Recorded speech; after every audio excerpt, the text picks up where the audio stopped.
Now, Sports Talk with Broads. Here's Hunter Brody.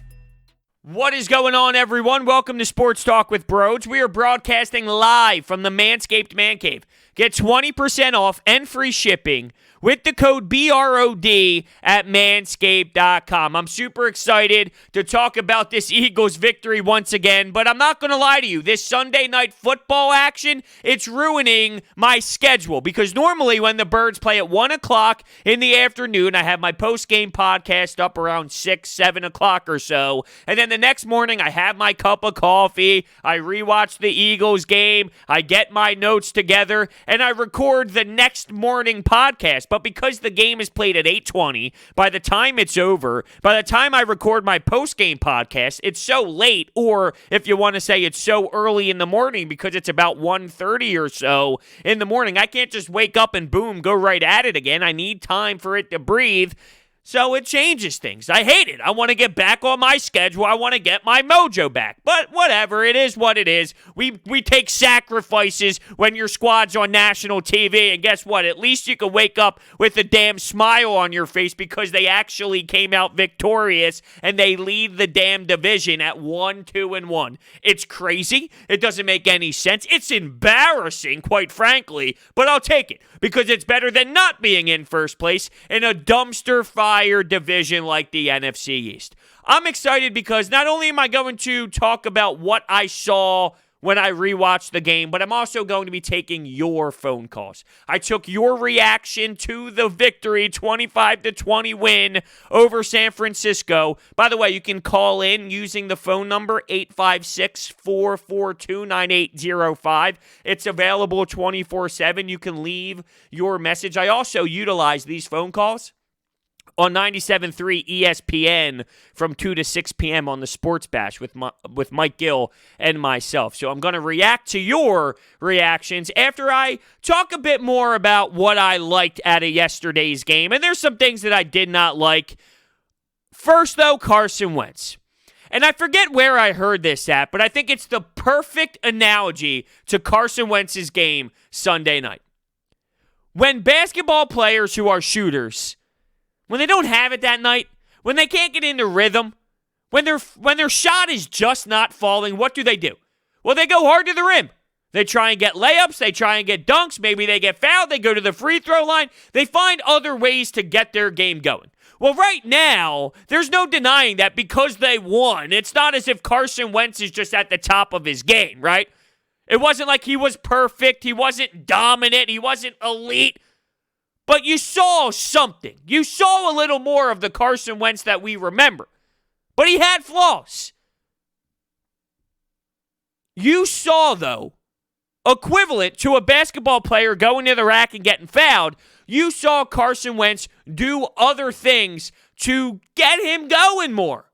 Whether it was using his feet, whether it was just making stronger throws, whether it was trusting certain players out there. You saw a different Carson Wentz that we haven't seen yet this season. You can say baby steps.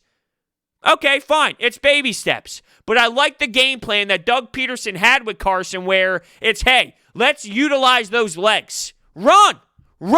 Not only that, get yourself out of the pocket. It's almost as if Doug Pederson has been listening to us because, I don't know, we've only been screaming about it for the last 3 games of the season. It's clear that Carson Wentz dropping back, staying in the pocket, it's not what it once was. It's not outstanding at the moment, so let's not do it as much as other things that Carson Wentz is good at. Let's get him out of the pocket, especially when you have an offensive line that is one big Band-Aid and you're trying to mold it together. That's not a knock on Mailata. That's not a knock on Herbig or anybody else that stepped in when, let's say, Lane Johnson went out or Jason Peters went on the IR. I'm not knocking the offensive line, but it helps the offensive line as well when you flush them a certain way, and it also helps the quarterback who thrives in those moments.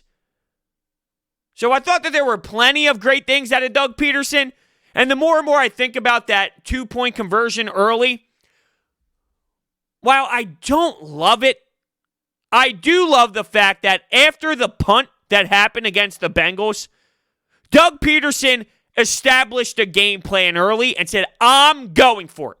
Early in the week, I'm going for it. If the Birds score first, if we score first, I'm going for it. And that's what I want out of the head coach. Get back to your guns. I might not love what your guns are all the time, but get back to your identity. Be who you are. And I feel as if Doug Pederson, he readdressed the message he sent with that punt, and he went, look, fellas, I trust you guys. You're my men. You're my soldiers. I'll give you the ball.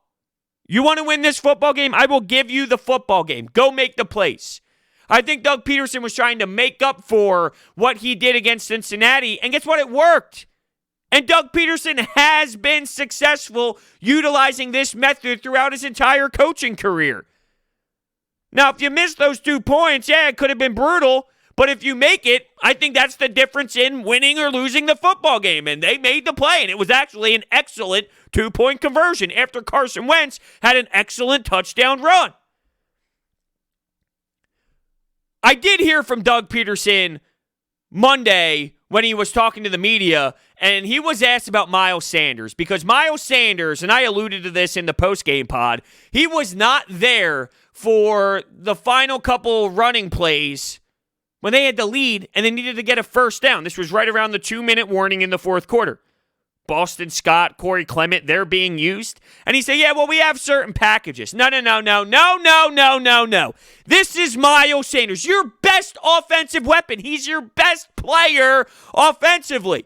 You got to get him the ball. You need to find a way. And the fact that there was a moment where there were 17 plays where he wasn't utilized once, that's a joke. That can't happen. That's the Doug Pederson that blows my mind. Your best offensive player doesn't get the ball in 17 consecutive plays. Not only that, when you need to finish off the game, your best offensive weapon isn't there. That's wild. Does it have to do with fatigue? Does it have to do with the glute? Does it have to do with the fumbling problems that he has had throughout his career? The fact that Doug Pederson gave us nothing in the presser, that bothers me. Because, you know what, if it is a glute, if it is some sort of hamstring, then say it. But you know how this works. They want to hide everything. They want to make sure they keep it quiet. I would have to think something is wrong, because there's no way when it's a must-win down, when it's a must-win drive, you don't have your best running back in the game. I can't justify that no matter what. For Boston Scott and Corey Clement, who, by the way, have been very underwhelming. I just can't support that logic whatsoever. That's a joke. That's a bad coach. And I know Doug Pederson isn't a bad coach. He frustrates me. He's not a bad coach. That's why I expect way more out of him. And that's why I have to imagine it was some sort of glute problem. Because nothing else makes sense at all to me. Nothing at all. All right, let's get to some phone calls here. I'm a little fired up. I'm a little juiced up. I think it's a good time to hear what the people have to say. It is never easy with this team. I tell you what, it was a hard-fought victory, and the Birds somehow managed to get it done against a very favored San Francisco 49ers team that's just as banged up as we are, but still they're a very good team, and who went to the Super Bowl last year. But Carson Wentz looked shaky a lot of the game, but he came up big late, and I don't really know what Jim Schwartz was thinking playing that soft prevent defense. His scheme nearly cost us this game, but at the end of the day, the Eagles came out with the dub, and we're first place in the NFC East. Doesn't matter how bad the whole division is. That's how it stands after week 4. So I'm happy tonight. It is never. I want to touch on the Jim Schwartz thing. The scheme at the end, not my favorite. I can't stand the Jim Schwartz criticism. I think it is just taken to a big-time extreme that I don't really enjoy, to be honest with you. So listen to these stats. 4 games in, the Eagles' defense is number 1 in the NFL in sacks, number 9 in yards allowed, number 5 in yards per play allowed, and number 5 on third down. Jim Schwartz's scheme has been just fine. And it's also funny, the same people that hate Jim Schwartz are the same people that are saying Nate Gerry is the most embarrassing football player in the league. This team has no linebacker. So for Jim Schwartz to dial up those type of statistics with the worst linebacking core in football and arguably the worst player in football, I don't see how he should be getting crucified. Now, I don't like the defense. I don't like him playing soft coverage.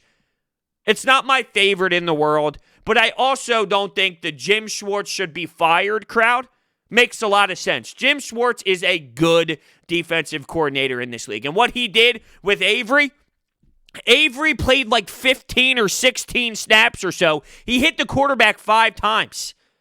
He was up, and I think when he's playing up, he's a big-time factor. Derek Barnett, that defensive front, it was unbelievable. And Jim Schwartz's scheme is so impactful. It's so dominant when your front gets going. It works. It's insane. You got to have the guys up front working, though. I'm not saying Jim Schwartz is perfect. By no means am I saying he is perfect. I just feel the hate towards him is ridiculous. People remember what happened late, which I get it. It shouldn't have happened. And if you see the still shot of the last Hail Mary, it was actually really close, and Darius Slay got his hand on it to knock it out of the receiver's hands that was in play in the end zone. But people remember what happened there, and they don't remember what Jim Schwartz did throughout the actual game. The team forced plays to happen. Cre'von LeBlanc, Avery. They didn't just do it because they did it. Jim Schwartz put them in the position to go out and actually make that happen. They need to execute, no doubt about it. But Jim Schwartz's ideas was what allowed that to happen. And also what was mentioned was Carson Wentz. Sloppy early. Let me replay the beginning of that call because I want to get exactly what you said about Carson Wentz. Carson Wentz looked shaky a lot of the game. Carson Wentz looked shaky a lot of the game. I don't know if he looked shaky a lot of the game. I actually thought he looked like he had some confidence, that he was playing to put everybody on his back. It looked very similar to last year. Did he miss some throws? Sure, he missed some throws. Once again, that 2nd and 9 to Miles Sanders, I was pretty vocal about this in the post-game pod. I think that's on Miles Sanders. You are an NFL playmaker. You have to catch that football.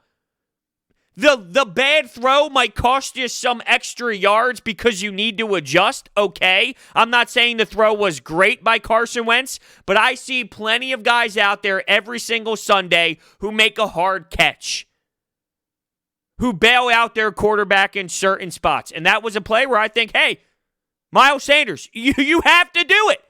Everyone wants Carson Wentz to be this perfect quarterback who never misses a play, where everyone tries to compare him to other players. Drew Brees would never miss that. Tom Brady would never miss that. Yet I feel you guys are unaware of Drew Brees, Tom Brady, Russell Wilson, Aaron Rodgers. Yeah, they do miss some throws.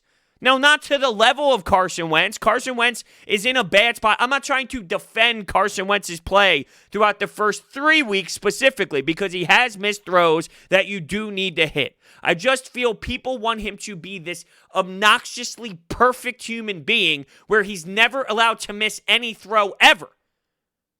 They have this false hope that he has this magnet on the football that connects to people's hands and it's just magnetic. And it doesn't work that way. It's just because you have the glued eyes to the Eagles' green that makes you harshly criticize, love, rip apart specific players more than others around the league as a whole. I know a lot of people are mad at this team, but I'm proud of them. You know, they're going through a lot, COVID, not having fans, injuries, and they really fought tonight. Carson played a good game other than that pick. That really wasn't his fault. He really did a good job with practice squad wide receivers.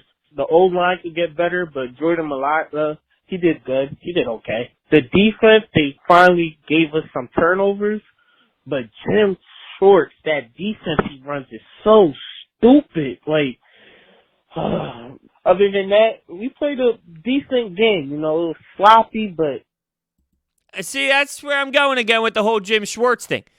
I don't like the prevent defense. I'm not saying I'm a huge fan of it.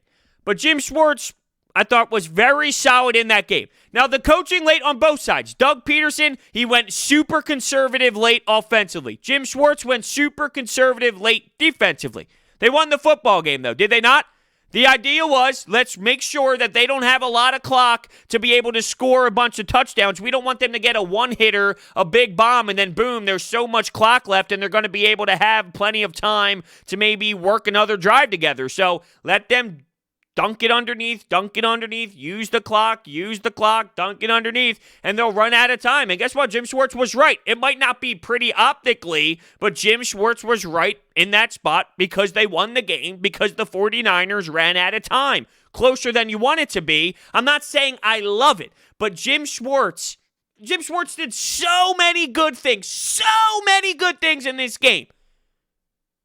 Yet, the last couple minutes, people are going to scrutinize and forget about the positives. Mention Mailata. I think that's a good road to go down. Mailata was awesome. He had the false start. I think there was one pressure that he would like to get back. But other than that, Jordan Mailata was awesome. And I just wonder if he continues to play this way while Jason Peters is on the IR, if Jason Peters comes back, is he just taking that spot back? My answer would be hell no. Hell no. Do you move him back to right guard? People are questioning if he came back in right guard shape, which is a little thicker than the tackle, let's say. A little heavier, a little more meat to the bone. To me, though, Jason Peters just looks cooked. I'm not a fan with what I've seen out of him as a whole. I like Mailata. And I wonder if he continues to play this well, what if he becomes your actual left tackle?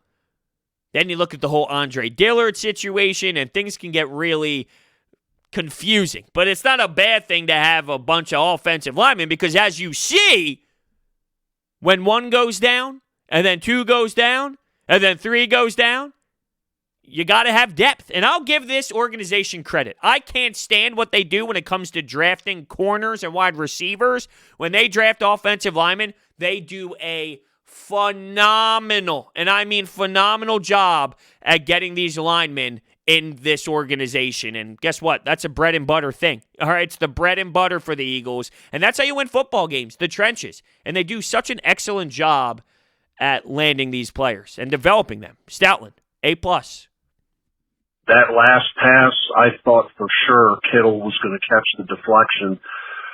They survived despite some questionable play calling, injuries, the usual with the Eagles. Two guys on defense I'll point out, though. Mr. Avery had a good game. He was in the backfield all night. And Alex Singleton, if Nate Gary is starting at linebacker again next week against Pittsburgh, there ought to be an investigation. I'm not saying Singleton is Sam Mills or Brian Urlacher, but at least the kid makes plays. I'll give him that. He has to be starting next week. I would hope so. And I think it's interesting because I heard Jeff Mosher of Inside the Bird say this on his Monday morning podcast. Alex Singleton scored that touchdown. He had the pick six. First off, let's just throw this out there. How many times did you see Nigel Bradham get a ball thrown up right into his hands and he would drop it? So you know what? Even though it hit him right in the chest, he made the damn catch. I've seen plenty of linebackers in this organization drop that ball. But going back to what Jeff Mosher was saying of Inside the Birds podcast, if that was TJ Edwards, because he went in when TJ Edwards went out, if that was TJ Edwards, is that a touchdown? The fact that went in the end zone, that's big. That can't go unnoticed. And then I actually saw how fast he was running. I guess there was some stats on his speed and miles per hour that he was running. It was faster than what Jalen Reagor ran on that 55-yard bomb earlier in the season. Wow, I didn't know he was that fast, but I think it's important to look at the fact that he actually scored that touchdown. Things would be completely different if that wasn't a pick six and it was just a pick, and let's say it gets stopped in the red zone. Then you might have to go to some gadget plays with Jalen Hurts. And, you know, after the game, I saw what happened with Jason Kelce, and Jason Kelce had the bad snap over Carson Wentz, and then the play where Jalen Hurts fumbled.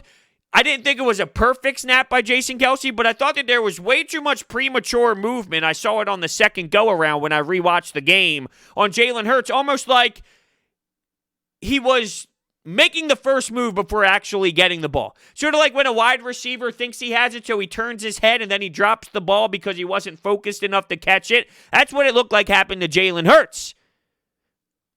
Jalen Hurts fumbled the ball a couple times. Is the moment too big for him? It's hard to be a guy who's going to go play 3-4 plays. But it does seem like it is too intense for him at the moment. And it also feels like this Eagles team, Doug Pederson, Howie Roseman, whoever really wanted Jalen Hurts, they're forcing it. And I knew they would. They're trying to justify the pick. The one play, like I mentioned the Killins play that lost 12 yards. A lot of people were upset with it. I like the creativity standpoint of it because I talked about it. I want motion. I want jet sweeps. I want there a lot to be misdirection, a lot going on to confuse the defense. That play specifically didn't work, but I'll live and die with attempting to be more creative than we have been over the last handful of games this season and realistically over the last couple of seasons as a team under Doug Pederson. But the one play with Jalen Hurts trying to throw it over to Carson Wentz and all that, it's too gimmicky at times. It's way too much. I think they're trying way too hard to prove, hey, look, Jalen Hurts, that was a pick that made sense. It wasn't. It just was not a pick that made sense. It wasn't a pick that made sense. We're not a dumb fan base. We're not. We're overreactionary at times. We're very passionate. We get upset. But I don't think we're stupid. You trying to sell us that Jalen Hurts was this magnificent pick, well, that just tells me you think we're stupid. Speaking of stupid people don't use BetQL. Smart people use BetQL. I use BetQL. BetQL gives you all the trends, all the analytics, all the data, all the sharp money information that you need when placing a bet. Why wouldn't you want to be more educated on all of the data that is out there that you can grasp when placing money on sporting events? It's a no-brainer. I've been following the professional money for weeks now, and I've been getting all of that from BetQL. And I'm telling you, I am literally making so much cash every damn night. Monday Night Football, 2 games, ka-ching! Baseball playoffs, ka-ching! You have to use it. If you are a sports bettor or if you want to get into sports betting, don't just go on your apps, your sportsbook apps and start thinking, oh, I know who's going to win. I know who's going to win. It doesn't work that way. You need the analysis that they provide for you. If you use promo code BROADS20 at BetQL.com, you get 20% off of your first payment. It's so worth it. The amount of money that you spend on the first payment for the amount that you're getting in return from winning your bets. Come on. Be smart. Go to BetQL.com and use promo code BROADS20. Let's kick off the next call. I ended up going over to my neighbor's place. He's a Cowboys fan. And it turns out to be a pretty good day when I went over to hang with him today. I now get to say the Cowboys lost to the Browns and that we're in first place. But, hey, good enough for me. Let's hope something happens this season. Nice and simple. Yeah, the Dallas Cowboys, they're a mess. There's no doubt that they're all over the place. It's pretty embarrassing defensively. They can't do a damn thing. Their offense is flying all over the place. Their defense can't stop anyone. And then you think about drafting CeeDee Lamb. Was it worth going after CeeDee Lamb? He's a talented player. I'm not saying he isn't. But you have so many other holes. Your offense would have been just fine without CeeDee Lamb, and maybe you could have got an impact player on the defensive side that would have helped you grow on that side of the football. But I'm not one of those guys that focus so heavily on what's happening with Dallas because the Eagles have too many problems. They have too many holes. If the Eagles were great, yeah, you know what? I would look at the Cowboys. But the Eagles aren't great. I got to worry about my problems first. Once they are fixed, then I can expand. But they're not fixed at the moment. Carson Wentz threw a dot to Fulgham. It was a beautiful catch. That's the Carson Wentz we need. Look, here's the thing.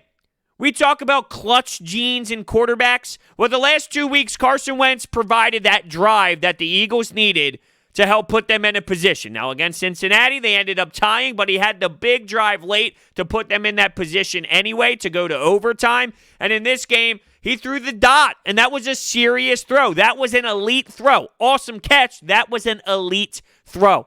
And when you ask for your quarterback to make that one specific throw that can be the difference in the game or not, you need him to do it. And Carson Wentz did just that. I wonder what the wide receivers, though, are going to look like moving forward throughout the weeks. Fulgham made that catch. Well, what happens if Alshon comes back and you start getting pieces back? Deshaun Jackson, are you going to lose him? Now, you made one catch. I'm not making it seem like he's now Julio Jones because of it. But did he earn a chance to stay out there? Zach Ertz. I want to touch on Zach Ertz real quick. There's 3 things to look at when it comes to Zach Ertz because he wasn't really a factor, and you could see the difference between him and George Kittle easily. Is he mad about the money with the organization? Is he just regressing because he's older? Or is it the fact that other teams are taking him away and forcing other guys to beat him? I think it's a combination of all of it. I think he is hurt that this organization might be moving on. And you know what? I actually support it. I think it's time to move on from Zach Ertz. You got Dallas Goedert, who is a stud. You're in cap hell. Zach Ertz, I think he's an awesome player. His prime was great. I'm moving on, though. I'm moving on. I'm watching other tight ends in this league walk circles around Zach Ertz. It's just reality. Fly, Eagles, fly. The run starts now. About to rip off 6 straight. Psych. Beat a crippled Niners team. We'll be lucky to win 1 out of the next 4 games. But, hey, I mean, at least it's good to see the Eagles win again, I guess. And Wentz is playing a little better. I like to see him actually running. That's actually exciting to see. I think that's helping him out. But still, his accuracy and the receivers seem to be off. I don't know. But anyway, it was a fun game, and see what happens next week.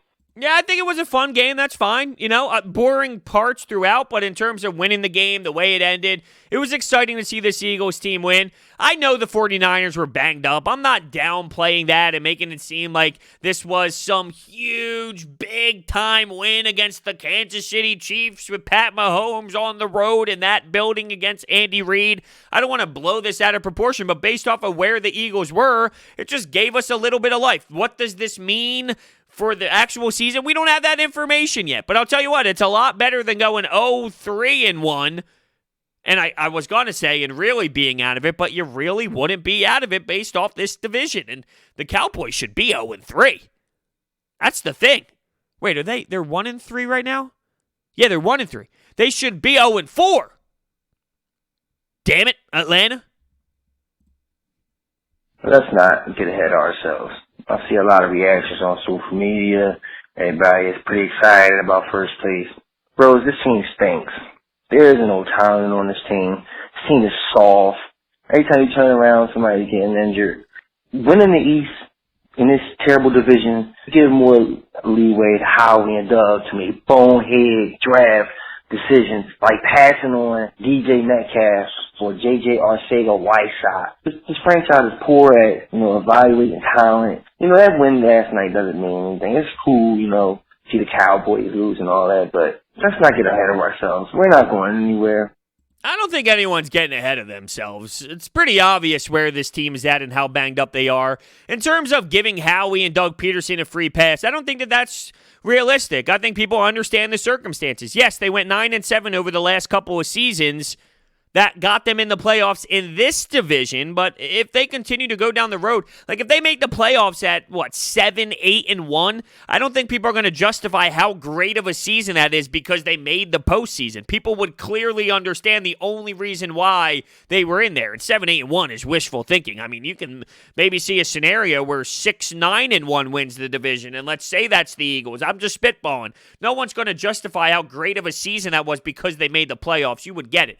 Now, with J.J. Arcega-Whiteside, there's been a lot of reports out there saying that Jeffrey Lurie was the one that stepped in and he overruled everybody to make that pick. And if that's the case, well, then you can't get on Howie and Doug Pederson for that because the owner is the one with the last say. Well, that's not confirmed or anything. It's just, it's out there. There's rumors out there that maybe he had an impact on taking J.J. It's funny, though. Mike Gill and I, we talked about it on the Sports Bash. Should they cut him? Should they honestly just cut J-Jaw and say, you suck? You're not good enough? You're not providing anything to sort of make a statement to the rest of the team that if you're not going to produce, we don't care what round you're picked in, you're getting canned anyway, you're getting out of here anyway? J-Jaw's horrendous. I don't see a situation where he comes and really does anything for this team. In terms of being soft, I actually thought the team played super, super hard. Now, if you say soft because they're getting injured, I don't really have the answer to why they're getting injured like this. It is getting ridiculous. I know all teams in football go through injuries, but it has hit another point with this Birds team, and it's very unfortunate. It's starting to get annoying because it's getting to way too many players every single year, and the fact that they're already on this level of practice squad players, it's a nightmare. It really is. It's week 4. It's a nightmare, and it should not happen. But that also goes on the way you built your roster, right? Like, depending on a Deshaun Jackson, I know they didn't depend on an Alshon Jeffrey, but, the roster's getting older. And that's what happens when your roster gets older. Fletcher Cox going out. Lane Johnson going out. Jason Kelsey went out, although he didn't miss any snaps. That's what happens when you get older in your career and you have an older team. Injuries start to happen. To be fair, Jalen Reagor's young. Miles Sanders is young, and he's been nicked up. I guess that's more standard in the running back position, though. Avonte Maddox is young. So it's happening all over the place. It's annoying, and I don't really have the answer, sadly. It's just maybe unlucky. I don't know. But I do know that I appreciate everybody who left their calls and everybody who has listened to this episode of Sports Talk with Broads, which is sponsored by Orbit Energy and Power. With over 20 years of experience in the solar industry, Orbit Energy and Power is home to solar experts in residential and commercial projects. Their solar program helps eliminate your electric bill completely by offering flexible financing solutions such as $0 down. They also provide water purification, clean, healthy water for your family, backup energy services, battery storage, tree removals, electrical upgrades, and more. Their information is down below. 1, 2, and 1. Where does this team go from here? What does this win actually mean? Interesting question, bros. Maybe we will dive into that next time. Thank you all so much, and I will see you next time.